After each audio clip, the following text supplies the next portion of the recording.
The children who are in need of extra support are usually poor at all four aspects. They do not know enough letter sounds and tricky words, as well as being poor at blending, segmenting and writing. It is difficult for them to read the books that they have been given. In fact, they often hate being asked to read books at home and at school.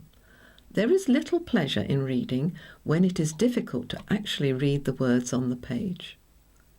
And in my experience, all children want to learn to read, but not when it is made too difficult for them.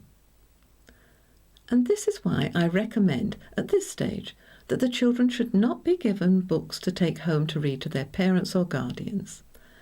It is more sensible to spend time working on the gaps in the letter sound knowledge and improving the skill of blending, for a while at any rate. This is very much a matter of judgment, and it will depend on how poor the child is at reading and his or her attitude.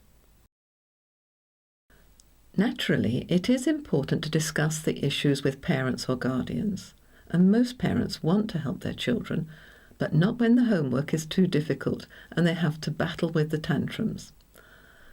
Frequently, they say that their child hates reading and that it is terribly difficult to get him or her to do any reading at all.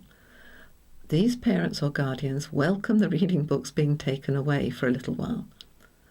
It is important to explain why their child is having problems. It helps them to understand the difficulties when they are shown the results of the assessments. So they can look and see what's known and what's not known. They can see the gaps in the letter sound knowledge and are usually aware that their child tends to guess the unfamiliar words rather than blend them. Of course, if the parents are unable or unwilling to be involved, then even more teaching is needed at school, and it will most likely take longer for the child to catch up.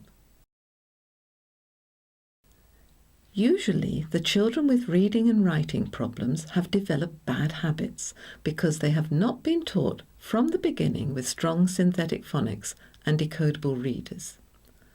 Generally speaking, mixed methods will have been used.